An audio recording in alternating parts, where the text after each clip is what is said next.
Olá pessoas, tudo bem? Aqui é o Alex e hoje, como eu prometi semana passada, vou responder algumas perguntas que recebi no... Nossa, essa luz tá uma maravilha, né?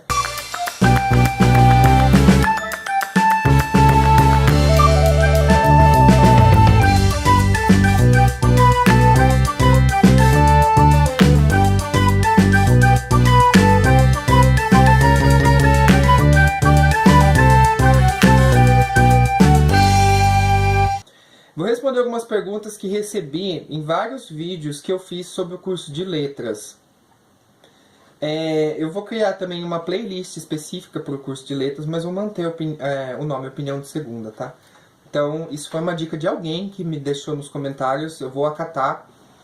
E para quem está interessado em seguir a carreira de letras e quer saber a minha opinião sobre o curso, pode procurar por lá. Certo? Antes de mais nada, eu queria aproveitar e falar duas coisas. Uma é divulgar um texto que eu fiz no meu blog, opiniãoalexcontin.blogspot.com, acho que é isso. Eu vou deixar o link lá embaixo. Eu estou fazendo textos agora também sobre como é o curso de letras. Eu tentei fazer quando eu fiz economia, quando eu fiz jornalismo. Eu tenho blog desde 2008, vai fazer 10 anos já. Mas eu deixei mais estruturadinho em forma de texto. O primeiro que eu fiz há uma semana, ele fala especificamente sobre o vestibular, não tanto sobre as minhas impressões do curso. Então, se você pensa em fazer no curso de letras e está em dúvida se estuda ou não matemática, física, química, dá um tempinho e lê o texto lá que eu dei várias dicas. Especialmente eu fiz o texto porque a Trisha, que também tem canal aqui no YouTube, vou deixar o link para o canal dela lá embaixo, ela também quer fazer. Então, eu resolvi... Como eu demorei para responder para ela, resolvi fazer tudo num texto que ficaria melhor. Vamos às perguntas então. Ah, a outra coisa. Aí é uma propaganda. Eu tenho um site chamado indiciumx.com.br e presto serviços de revisão ortográfica e aulas de redação, correção de redação. Então, se por um acaso você estiver interessado em praticar redação, a gente pode marcar aulas por Skype ou por e-mail mesmo, para eu corrigir as suas redações e te passar um feedback para ajudá-lo ou ajudá-la a entrar na USP ou em qualquer outro vestibular, certo? Convido vocês a conhecer o meu site, o indiciumx.com.br. Eu vou colocar uma propaganda aqui no canto. Fiquem à vontade para entrar lá, conhecer um pouco e entrar em contato comigo pelo e-mail ou pelo WhatsApp, que tem lá os números e a gente conversa, certo? Então agora sim, vamos às perguntas. Vejam bem. Ana Guzzo, há um tempinho atrás, perguntou o seguinte para mim. Você estuda no turno da noite? Queria saber se é tranquilo ou se fica muito deserto. Pretendo fazer para a noite, mas fico um pouco receosa pelo que falam da segurança do campus. Olha só, Ana. Eu faço sim à noite. Eu já respondi ela lá, mas vou responder aqui para outras pessoas que tiverem o mesmo interesse, certo? Eu faço sim à noite. A área da FEFELESH, para quem não sabe, FEFELESH, Faculdade de Filosofia, Letras e Ciências Humanas, tem História, Geografia, Ciências Sociais, Filosofia e Letras. Ela é bem cheia, por conta do contingente de pessoas que entra na Letras, então o ônibus fica lotado e por aí vai. Então ali é bem movimentado, mas eu sei que em outras partes do campus é meio complicado. Uma vez eu peguei um jornal da turma de jornalismo lá da USP e tinha uma crônica na última página, se eu achar o link eu vou colocar aqui para vocês, de uma menina que estava falando da ansiedade e ela aborda no tema dela, no texto dela, esse problema da segurança. Então fica a dica para vocês lerem o texto dela. E sim, tem problemas de segurança, sim. Eu vou a pé para a USP, porque eu moro relativamente perto, eu moro meia hora andando para chegar lá, são 3 quilômetros. Só que eu não tenho coragem de voltar, porque eu passo por uma portaria que é bem deserta. Eu imagino que à noite seja muito mais. Então eu volto de ônibus. Então é meio complicado sim, tá? Principalmente para mulher, eu imagino. Então se você está fazendo um noturno, pensa bem onde você quer morar ou como que você vai voltar para casa. Como eu disse, muitas pessoas ali na Letras lotam os ônibus na volta, então isso não é problema. E muita gente vai até o terminal Butantã e de lá pega o metrô ou outros ônibus. É o meu caso e é o caso de muitas pessoas. Nesse caso, eu acho que a segurança é muito maior. Não fica deserto, não fica abandonado se você está junto com as outras pessoas. Tem pessoas que vão a pé da FEFELESH para o metrô e geralmente vão em grupos. Eu nunca fui durante a noite, já fui de dia. Eu sei que é perto, é uma caminhada gostosa. Só que também tem a questão da segurança. Não dá para andar sozinho lá à noite, tá? Lembrando, fora da região da FEFELESH, porque a região da FEFELESH é bem povoada durante a noite e acho que durante o dia também, tem muita gente. Teve um outro comentário, Força Rueve, acho que é isso, e ele disse o seguinte: tenho 37 anos e estou com muita vontade de virar a mesa, começar tudo do zero. Tenho muito interesse em áreas biológicas e humanas. Fico numa agonia danada com essa questão da escolha. Tira uma dúvida para mim, por gentileza. Em relação ao curso de letras da USP, na modalidade bacharelado, seria possível cursar mais de uma língua estrangeira? Por exemplo, italiano, ou da escolha de ranqueamento, e japonês como matéria optativa? Seguinte, eu já respondi para ele também, e tem um comentário de uma menina que eu vou ler logo em seguida, que ela complementa a minha resposta. Não dá para escolher duas línguas muito concorridas, por exemplo, italiano e japonês, como é o caso que ele perguntou aqui.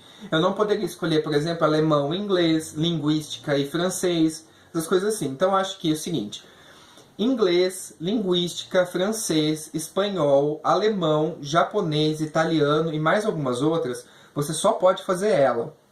Você não pode fazer duas desse mesmo grupo. Deve ter outras línguas nesse grupo também, tá? Porém, é possível fazer alemão, que é o que eu quero fazer, e latim. Alemão e grego, alemão e armênio, alemão e norueguês. Tem algumas línguas que não impedem você de fazer uma outra da sua escolha do ranqueamento. Deu para entender? Como eu disse, eu já respondi a ele, mas se você tiver interesse, também preste atenção.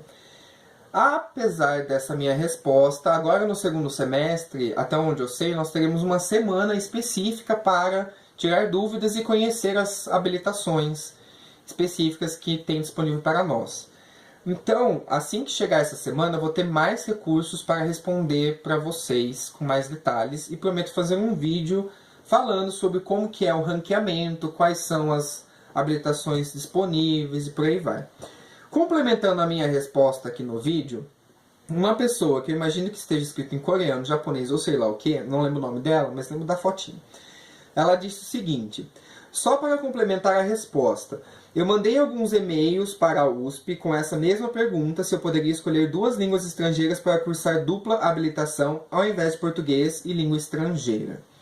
Mas eles disseram que não. Você pode ver a grade curricular do idioma de sua primeira opção e ver as matérias optativas, como eu, por exemplo, quero cursar com habilitação em japonês e uma das matérias optativas livres é a Introdução à Língua Coreana 1 e 2, acho que é assim, que é um idioma de meu interesse. Aqui eles ensinam o alfabeto coreano, Hangul e algumas outras coisas que não me lembro. Então, ó, complementando, não é mesmo? Ela falou que ela quer fazer japonês e pode fazer língua coreana. Isso daí tá mais ou menos naquilo lá que eu falei. Tem um grupo de línguas que você pode fazer uma só e você pode pegar outra. Lembrando que todas essas línguas você pode fazer português e uma segunda língua. O português é livre e optativo para todos. Porém, você pode também não fazer o português. Pode fazer só o idioma que você quer, certo? Eu vou falar uma coisa, se por um acaso eu estiver falando algo errado, me corrijam. E eu aconselho você que está assistindo a esse vídeo, dá uma olhada tanto na descrição quanto nos comentários. Porque se eu encontrar algum erro daqui uma semana, daqui a alguns dias, eu vou lá nos comentários e vou lá na descrição e vou colocar uma errata. Importante, porque senão vai que vocês entram com as minhas informações erradas e depois, ó, né? Então, prestem atenção, por gentileza, nos comentários e na descrição do vídeo. Se tiver algo errado, estará lá com uma correção, tá bom? Mais uma pergunta. Débora Nascimento. Olá, adorei o vídeo, me ajudou muito, estou com 18 anos e vou prestar vestibular este ano para letras. Tenho mais algumas dúvidas. Você poderia esclarecer algumas, por favor? Como são as aulas do curso de letras? Os professores são mais prestativos? Bom, como são as aulas do curso de letras, ao longo desses vários vídeos que eu fiz, eu fui respondendo aos poucos. Porém, eu acho que vale falar algumas coisinhas muito importantes. Eu conheci uma menina, que obviamente não vou falar o nome, ela não estava indo muito bem nas provas do primeiro semestre. Conversando com ela, eu descobri por que ela não gosta de ler. Gente, o curso de letras não tem como fugir de leitura. Vocês viram a quantidade de livros que eu já mostrei aqui. Isso sem contar a quantidade de xerox que a gente tem que pegar ou PDF. É muita coisa. E sim, precisa ler. Tem gente que consegue levar o curso sem ler nada, vai só prestando atenção nos professores, por aí vai. Isso depende também da dinâmica do professor. Tem professor que vai passando pelos textos teóricos de forma indireta. Ele te indica para a leitura, mas ele vai explicando o conteúdo sem fazer referência ao texto, sem cobrar, sem ficar perguntando. Mas tem professor que não. Tem professor que vira e pergunta, e aí, o que você achou do texto tal? O que você entendeu do texto tal? Então, é sempre bom fazer aquele planejamento de ler os textos antes das aulas, que a maioria não faz, inclusive eu. Ler os textos antes das aulas, principalmente os literários, para que você chega lá e você tem argumentos, você pode discutir, conversar com o professor e tirar as suas dúvidas. O aprendizado é muito melhor neste caso. E, além disso, o que eu posso dizer mais? Fugiu. Mas assim, a leitura é fundamental. Os professores, sim, tem muitos professores muito prestativos. Eu pude conversar com uma professora de estudos da língua portuguesa sobre vida acadêmica e ela tirou várias dúvidas minhas, vida acadêmica ali dentro da USP, né? Ela tirou várias dúvidas, me marcou um horário para poder conversar com ela e eu fui. O professor de estudos clássicos também, eu pude ir na sala dele, conversar com ele para tirar dúvidas sobre a prova e bati um papo rápido com ele.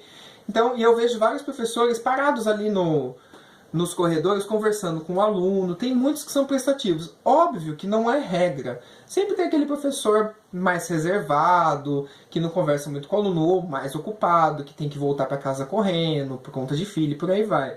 Então depende muito. Uma coisa é assim, eu tenho falado várias coisas sobre o curso de letras, mas eu falo apenas dos professores que eu tive. Tem cursos que mudam com determinados professores. Então, por exemplo, a minha professora de estudos clássicos está dando Édipo Rei, vai dar, acho que as nuvens, Aristóteles, não sei o quê. Porém, eu sei que tem professores que estão dando a poética de Aristóteles, estão dando outros textos. Então, é importante você pesquisar um pouco. Os vídeos aqui têm a intenção de dar uma noção geral de como que é o curso de letras. Se você entrar e falar assim, nossa, tive professores horríveis, não tive Homero, não tive Virgílio, não tive Raduan Assar, não tive lá. É o seguinte, cada professor dá o seu programa, seguindo a lógica do curso. Então pode ser que varie, tanto a simpatia dos professores, quanto as obras que eles indicam. Então fique o alerta, tá? Respondido, Débora? Espero que sim. Qualquer coisa, comenta aqui que eu falo mais um pouquinho, se ficou alguma dúvida. Francisco Wendel. Olá, muito obrigado pelos esclarecimentos. Esse Francisco Wendel aqui, eu já tinha respondido alguma coisa para ele, mas eu selecionei essa pergunta para falar mais um pouco. Só gostaria de deixar uma dúvida. No ranqueamento para o curso de inglês, além da nota dos 2 primeiros semestres, é feita mais alguma prova, tipo proficiência em inglês? Se não, a exigência de saber inglês é mais para ter uma base mínima? Se já não tiver essa base, não poderia fazer em inglês, então? Agradeço muito pela atenção. Abração. Francisco, também já te respondi. Teve alguém que mandou uma pergunta esses dias em um dos vídeos sobre inglês. Precisa ser fluente ou não. Eu não vou fazer em inglês, eu acho. Então não fui atrás de muitas informações. Porém, no grupo do curso, eu acompanhei várias dúvidas de outras pessoas. E o consenso é o seguinte, no curso, na habilitação em inglês, você precisa entrar sim sabendo inglês. Até porque, para você entrar na USP, você tem que fazer uma prova de inglês, certo? Tem inglês no vestibular, tanto na primeira quanto na segunda fase. Então eles já partem do pressuposto que seu conhecimento na língua inglesa já é um pouco mais avançado. Não precisa ser, até onde eu sei, não precisa ser aquele super avançado, mas sim um intermediário, porque você já começa lendo obras em inglês, algumas coisas assim. Mais uma vez eu vou falar, teremos uma semana sobre as habilitações, eu vou tirar essas dúvidas com mais detalhes, então eu volto aqui para falar para vocês com mais detalhes, nossa, estou repetitivo, né? Com mais detalhes sobre essa questão. Mas até onde eu sei, sim, precisa ter um domínio básico, talvez intermediário do inglês para você poder entrar. Coisa que não te impede de, por exemplo, continuar querendo fazer o inglês. Porque ao longo do primeiro ano você vai ter contato com alunos veteranos e com outras pessoas, e você pode dedicar o primeiro ano a estudar, além dos textos da graduação, estuda inglês. Vai estudando um pouquinho por semana, um pouquinho por mês, vai aprimorando a sua fluência, o seu domínio da língua, e para você entrar, né, no segundo ano com mais embasamento, certo? Lembrando que a habilitação só começa no segundo ano, não no primeiro. Então você não precisa entrar fluente em inglês no primeiro, talvez não no segundo, certo? Mais uma, Vitória Dias. Olá, me chamo Vitória, tenho 17 anos e dei uma olhada nos seus vídeos e como pretendo entrar em letras na USP e fazer a habilitação em inglês. Como pretendo ser tradutora, gostaria de saber se é necessário entrar com fluência no idioma escolhido, pois tenho inglês intermediário e só estou aperfeiçoando minha conversação. É uma boa opção escolher a USP ou uma faculdade que tenha um curso próprio de tradução? Agradecida. Seguinte, eu já respondi, né, sobre inglês, mas não foi só ela. Outra pessoa também me perguntou sobre tradução. Aqui, ó, Jonathan Vinícius. Olá, gostaria de saber que para quem quer ser um tradutor, o curso é uma boa escolha, ou é melhor estudar por meio de cursos ou sozinho? Olha só, estudar sozinho depende de pessoa para pessoa, não é mesmo? Por meio de cursos, provavelmente você vai ter que pagar um curso, e a USP é gratuita, e não é difícil de entrar no vestibular. Agora, sobre tradução, eu acho que é um dos melhores lugares para você estudar. Por quê? Eu vou fazer os vídeos do Dostoiévski na sequência, e seguinte, Fátima Bianchi traduziu A Senhoria, ela traduziu vários outros, ela traduziu Gente Pobre, traduziu Um Pequeno Herói, e traduziu, não lembro mais o que aqui. Ela é professora da USP. A mesma coisa do... Ai, agora eu não lembro. Eu não sei se é o Boris Schneiderman, não lembro quem que é. Além disso, por exemplo, a Odisseia, eu li a versão do Christian Werner, assim como o Exildo, tanto a Teogonia quanto o Trabalho e os Dias. Também é professor da USP. Então, gente, é legal. Tem uma pós-graduação, até onde eu sei que é muito boa em tradução dentro da USP. Eu já li a biografia de tradutores que não são professores de lá, mas fizeram a especialização em tradução lá. Inclusive, acho que um tradutor do Marx fez especialização lá, e por aí vai. Então, sim, é muito, muito bom um curso voltado para tradução, porque você vai aprender não só o idioma, e no meu caso eu quero fazer alemão, eu não vou aprender só a falar alemão, só a estrutura do alemão, eu vou aprender também a literatura alemã.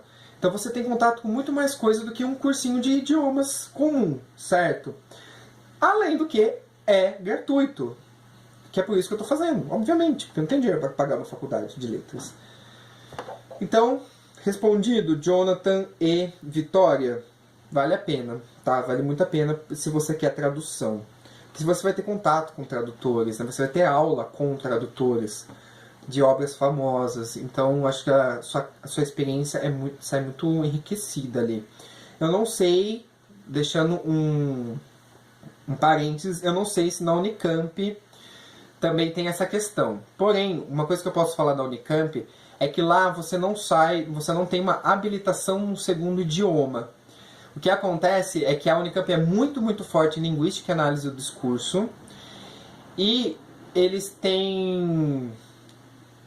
Os cursos de idioma são dados no CEL, Centro de Estudos de Línguas. Eu fiz francês lá, como aluno de economia. É aberto para todos os cursos de graduação, acho que de pós também.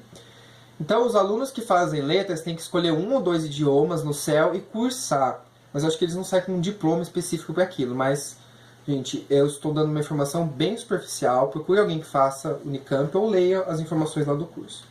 Última pergunta, porque esse vídeo ficou grande. Michael, ou Michael, falou o seguinte: você disse no finalzinho do vídeo, essa era a opinião de segunda número 8, que ao concluir o curso de letras na USP, você sai com um diploma ou a competência de português, isso no caso de você ter feito dupla habilitação. Porque se eu optar pela habilitação única, no meu caso em japonês, eu terei apenas no idioma em que me graduei? Sim. Você, como eu disse há pouco tempo atrás, português é livre para qualquer pessoa, mais uma segunda língua ou uma terceira. O que acontece é o seguinte: se você fizer a habilitação em japonês e o curso em português, você vai sair com diploma nessas duas áreas. Porém, no caso de uma menina ali atrás, que o nome dela estava em coreano, ela não vai sair com diploma em língua coreana. Ela vai sair diploma de japonês. E você, Michael, não sei como se diz seu nome, você vai sair apenas com o diploma em japonês.